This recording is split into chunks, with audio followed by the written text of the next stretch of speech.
E aí, meus queridos artistas, tudo bem com vocês? Hoje eu tô aqui para mais um plantão de notícias. Não. O que eu vim fazer mesmo? Lista. Lista! Vocês gostam de lista? Hoje é quarta-feira, hoje é dia de lista. Então eu preparei aqui uma lista especial para vocês. Se vocês não conferiram a última, eu fiz uma lista sobre desenhos dos anos 90 que eu, Acer, Serpa, Serplá, como você preferir me chamar, duvido que você tenha visto. Duvido. Se você não viu, vai lá ver se eu tô certo, se eu tô errado, quebra minha cara, não quebra minha cara. Mas aqui hoje eu tô para apresentar outra lista sobre desenho. A lista sobre os desenhos mais loucos dos anos 2000, galera. Os desenhos mais bizonhos, 5 desenhos mais bizonhos dos anos 2000 e 5 que são extremamente bizonhos. 3. E 3 que são extremamente bizarros. Então assim, vem comigo. Se você tá gostando do nosso conteúdo, quer ver mais, se você não conhece também, deixa seu like, não precisa pensar muito, só clica no botão. E, se inscreve aqui no canal, pra você ficar sempre sabendo o que vai sair. Vinheta! Vinheta da lista. Eu acho que é a mesma, não é não? Tipo... Se quiser fazer uma vinheta especial, já sabe que hoje é o dia. Vinheta. Começa a vinheta tradicional, na hora que eu falar, é a mesma vinheta, aí mostra a hora hoje, tipo... Tá ligado? Isso ia ser muito pica, hein? Isso ia ser muito pica. Deixa contigo.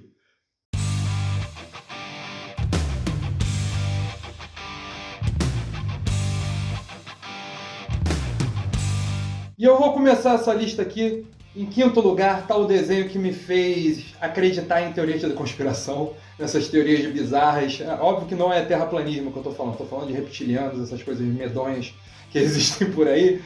O desenho chamado Os Mistérios de Roswell, que foi um desenho que passou lá no final dos anos 99, então pode chamar isso de 2000? Pode, o boom do milênio deixa a gente mentir.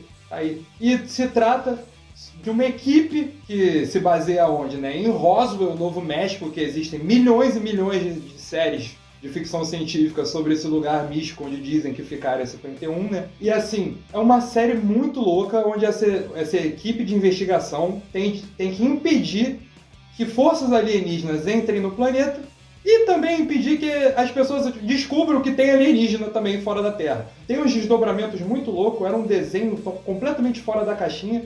E ele passava na Rede Globo e também passou no Cartoon.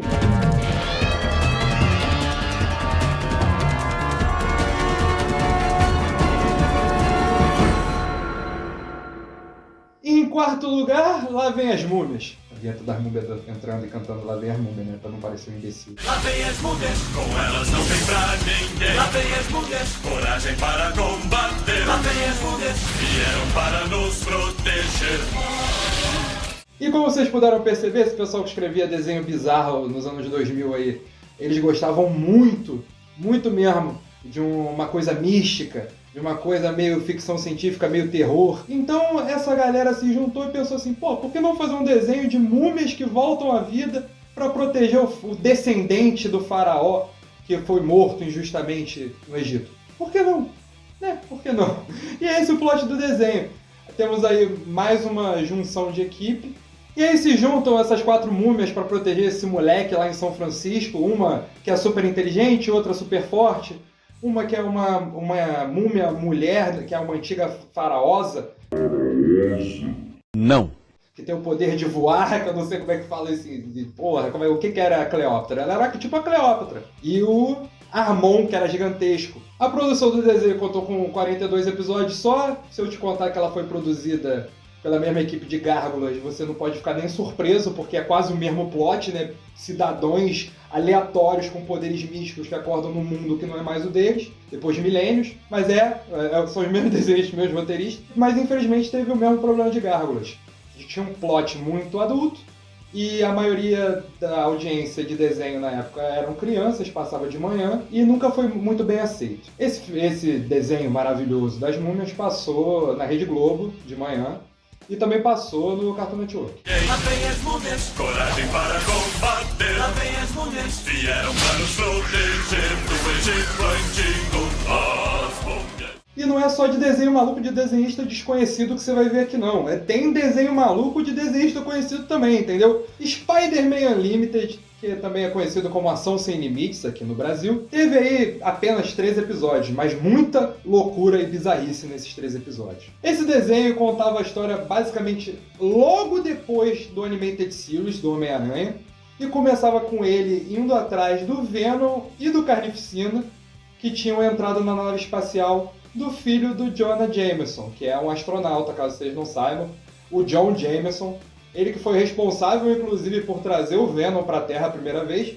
Eles usaram ele para escapar da Terra, mas o Peter vai atrás, tenta resolver essa situação, dá um rendezvous absurdo, e aí o que acontece? Eles vão parar num lugar chamado Contra-Terra, um lugar que é conquistado por um cara chamado Auto-Evolucionário, que cria seres místicos misturados de humano com bicho. Tem o bicho leão, tem o bicho touro, tem o bicho águia, e além dos vilões do Aranha dessa terra, porque, obviamente, né, não podia faltar. Tem o Abutre dessa terra, que é um cara meio abutre, tem o Escorpião dessa terra, que eu vou deixar para vocês adivinharem, e o Rhino também. E esse desenho muito louco passou lá no início dos anos 2000, e teve, como eu disse, apenas 13 episódios, foi ao ar pela Fox Kids, teve um breve momento passando na Rede Globo, afinal de contas não tinham muitos episódios, não tinha com que suprir horário. Nessa época eles botavam desenho em cima de desenho de 15 minutos em cima de desenho de 15 minutos, era um abraço grande.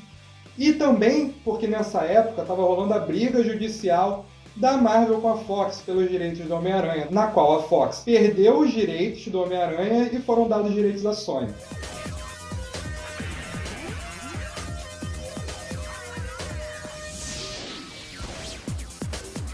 E agora, em segundo lugar, são, os Super Patos, né, galera? Essa época, o pessoal gostava muito de fazer desenho de gente em corpo de bicho, ou bicho em corpo de gente, eu não sei como é que você prefere definir isso. Antropomorfia, eu acho que é o nome dessa merda, eu não faço ideia. Eu não sou técnico, eu sou achista. Super Patos nada mais é do que um desenho de patos alienígenas, que são, obviamente, né, jogadores de hockey, caso você não tenha entendido ainda. Eles são jogadores de hockey. Quando eles estão no planeta do hockey dele lá, chamado Puck World, era um desenho que eu amava, mas é horrível saber que ele era tão bobo assim nos nomes. Onde eles tiveram que impedir a invasão lá do Mauzão, que era a raça sáurea, dos bichos meio réptil, meio dinossauro grandão, esquisito. Mas os patos lutando contra os dinossauros, os patos que jogam hockey lutando contra os dinossauros. E aí os dinossauros conseguem dar um golpe fulminante, era um desenho até bem sério. Eles conseguem inventar, eles pegam um verme muito louco, jogam contra uma equipe de resistência, que é tipo a última salvação do planeta Puck World. E um dos líderes dessa resistência, Drake Duquesne, acaba se tornando vítima desse verme, mas salva... Duquesne. É verdade. Drake Duquesne, como eu disse, os nomes são muito inteligentes. Ele acaba sendo vítima desse verme, mas salva seus amigos que conseguem fugir para a Terra, onde eles vão parar na cidade de Anaheim, onde tem os Mighty Ducks, que são um time de hockey, né? E aí tudo se encaixa, né? Óbvio que tudo se encaixa. Esse desenho maravilhoso, ele é ao ar no SBT pelo magnífico Disney Cruise, que é extinto há milênios. Pô, se eu te falar que tem um outro pato chamado Canard, que, se você não sabe, é francês pra me gusta patinho. O desenho é muito bizarro, mas ele tinha um plot muito maneiro, e eles sempre tinham... Como eu disse, né, nesses desenhos dessa época, eles formavam uma equipe super poderosa, apesar de serem bichos e gente, bicho. Eles tinham superpoderes, um era super forte, o outro era super ágil, o outro era super inteligente, sempre tinha essas coisas assim. E você pode conferir Super Patos e o Homem-Aranha Ação Sem Limites no Disney Plus. Os dois já estão lá, você pode conferir 2 temporadas de Super Patos e uma de Homem-Aranha.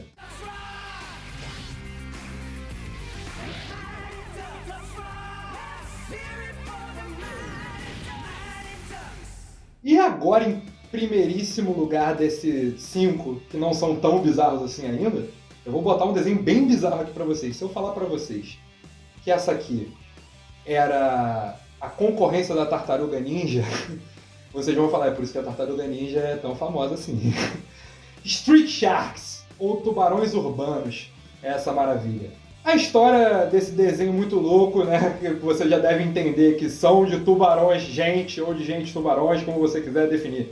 Eles são filhos de um médico chamado Dr. Bolton, que são raptados. Depois desse próprio médico ser pego numa arapuca, né, do seu assistente, que estava fazendo mutações com humanos e criando homens-bicho. Só que aí esse Dr. Bolton some, esses filhos dele vão atrás do assistente que fez essa bosta toda aí, que criou esses bichos bizarros, só que o que acontece? Né? Eles são pegos. E o que acontece quando eles são pegos? Ele faz mutações neles. E eles viram homens-tubarões. Homens-tubarões, eu já trouxe para vocês aqui patos, agora há pouco. Trouxe no último vídeo gárgulas meio gente. Trouxe no outro vídeo robôs gente. Trouxe no outro vídeo milhões de coisas misturadas com gente. Mas tubarão gente, meus amigos. Eu acho que é a primeira vez que vocês estão vendo. Se vocês não viram esse desenho, é a primeira vez que vocês estão vendo. Não confundir com o Nanau. Esse bobear foi uma grande inspiração, tá? Porque eles também usam calça jeans, eles têm uma boca enorme. A maioria desses desenhos na época, como eu já falei no outro vídeo, eram feitos para vender bonecos. Se eu achar a imagem, eu vou botar que os bonecos desse desenho eram muito loucos. Eles tinham um mau bocão. E esse programa foi exibido lá no início dos anos 2000 pela Rede Globo, na TV Globinho.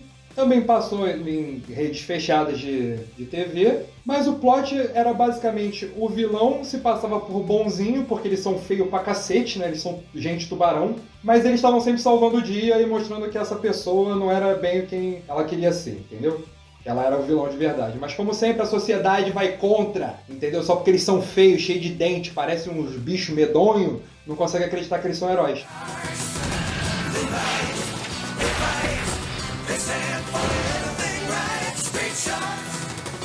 E se você achou isso bizarro, espera o que está aguardando aqui no Mais 3. O Mais 3 tem umas coisas bem extremas, bem extremas. Até porque o nome de 2 desses desenhos começam com extremo, né? Caça-Fantasmas Extremo ou Extreme Ghostbusters, se você morou nos Estados Unidos há algum tempo, foi um desenho que trouxe aí uma versão atualizada dos Caça-Fantasmas, né, para os anos 2000. Ele trazia um especialista em robótica, assim, aquela mesma coisa que a gente estava falando, né? Um cara muito inteligente, um cara muito habilidoso, mas ele trazia também pessoas com deficiência, o que era muito raro de você retratar num desenho numa época. Você ter uma pessoa numa cadeira de rodas, sabe? E ela ser tão equivalente quanto uma pessoa que anda. Isso é uma coisa que não entra na cabeça das pessoas às vezes. Mas esse desenho quebra isso, mostra, apesar desse grupo muito louco aí, eles arregaçam os fantasmas. Mas por que se forma esse grupo muito louco, né? Os caça-fantasmas originais se desfazem, se passam 7 anos desde que saiu o último fantasma lá que eles botaram o último fantasma na caixinha deles. E aí o Dr. Egon, né, que é aquele cara que cria a caixa, que faz o negócio todo, os outros são tudo marqueteiro, entendeu? Ele vai dar aula na faculdade e continua morando naquele edifício esquisito do bombeiro, ninguém entende porquê. Mas aí a ameaça do nada, né, porque é assim que acontece nos desenhos, a ameaça fantasma volta e ele precisa reunir a equipe muito rápido. E o que ele faz? Ele vê nos seus alunos a reflexão do que eles foram algum dia, entendeu? Os próprios caça-fantasmas foram algum dia. E eles chamam esses caras. Um é um imigrante mexicano, entendeu? Que é super inteligente. Tem várias quebras de estereótipo nesse desenho. Esse desenho é muito bom. Mas não é por isso que ele tá aqui. Ele tá aqui porque ele tem um nome extremo no nome dele. Ele tinha um desenho que fazia você acreditar que ele era um desenho de terror. Apesar dele ser mais um drama familiar, ter as discussões todas sobre existência e fantasma e vida após a morte e tudo mais, as pessoas se baseavam mais nas discussões que eu citei agora há pouco. Então o desenho não foi pra frente, terminou depois de 2 temporadas, e aqui no Brasil foi exibido pela Rede Record, depois foi exibido pela Rede Globo, e não sei se você teve acesso ao canal, mas na Warner passava de manhã um quadro onde passavam esses desenhos todos e era muito interessante, era um quadro que devia ter até na TV aberta, era um quadro de desenhos maravilhosos. Esse tá aqui não é tão bizarro assim, ele tá aqui porque ele tem extremo no nome, entendeu? Porque nos anos 2000 era tudo extremo, entendeu? Quando você fazia alguma coisa fora da caixinha, ela era extremo.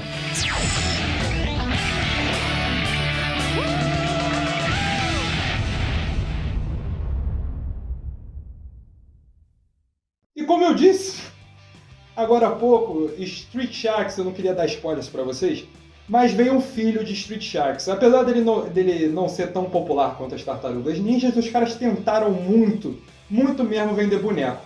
E dentro desse Street Sharks apareceram os dinossauros meio robóticos, que foram umas criações desse assistente do doutor também. E esses dinossauros robôs primeiro vieram como antagonistas no desenho, depois se tornaram amigos e ganharam um desenho próprio. Durou pouco tempo, mas eu lembro dele como meus desenhos preferidos de quando eu era menor, que é Extreme Dinosaurs, dinossauros extremos.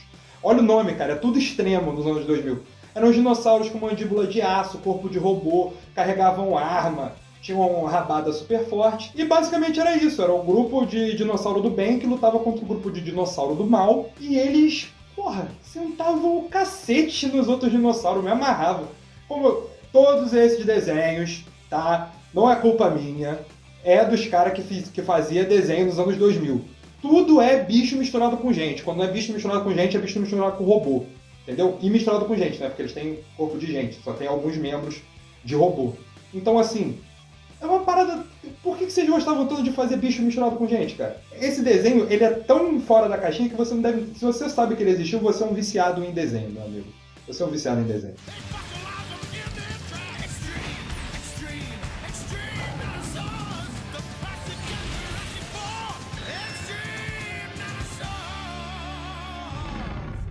Lunáticos à solta, Lunatics Unleashed, porque tem que ter esses nomes muito foda em inglês, porque senão não vende, tem que ter esses nomes Unlimited, senão não vende. E qual é a premissa desse desenho muito louco? Eu tô aqui falando Lunáticos à solta pra você, você tá pensando Looney Tunes? Sim, Looney Tunes. Looney Tunes do século 28, Jack Metrópolis, descendentes de, porra, não sei nem enumerar, cara, descendentes do Patolino, do Pernalonga, da Lola Bunny, do Tais, que caiu. Eu não sei nem como é que explicar isso de uma maneira séria. Eles moram na cidade de Jack Metrópolis. E todo mundo leva uma vida séria. O cara é dublê de filme de ação, o descendente do Pernalonga lá, o Ace. A outra é professora, se eu não me engano. Enfim, todos têm seus trabalhos, sabe, na cidade, como se fossem pessoas mesmo. Coisa muito bizarra. E aí um meteoro cai nessa terra, dando a alguns personagens superpoderes. E cabe a eles agora salvar o dia de Jack Metrópolis. Sim, você vai ter uma equipe de Liga da Justiça, Vingadores, o que você preferir, dos Looney Tunes.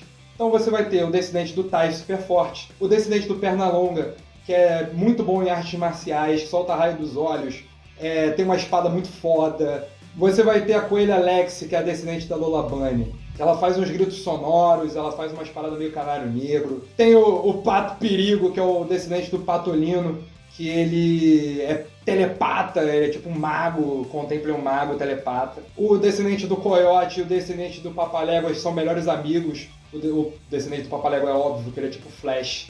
E o descendente do Coyote ele é um gênio da tecnologia, cria várias armadilhas. E esse desenho também tinha um plot, assim, meio sério. Ele também era feito pelos desenhistas de um outro desenho conhecido aqui de vocês, que eu trouxe numa outra lista, o SWAT Cats. E, assim, o suco de anos 2000. Plot a la cacete, musiquinha de abertura, cantando o plot pra você entender na hora, porque no desenho tu não vai entender. E, assim, pancadaria o tempo todo, mal contra o bem, mal contra o bem, mal contra o bem. Quando você vê o mal é o bem é o mal, você não sabe mais nada. E os desenhos eram muito bons antigamente. Esse daqui tá aqui porque é muito... Sei lá, cara, eu não sei explicar. Essa ideia de criar animal gente... Ok, mas animal gente, super-herói, é muito louca. É muito louco. Vocês estão de parabéns, o Warner, por essa ideia maravilhosa. E se você quer conferir essa maluquice, é só você ligar no... Se você tem Tooncast, eu acho que passa no Tooncast isso, às 8 horas da noite. Só você conferir essa maravilha lá.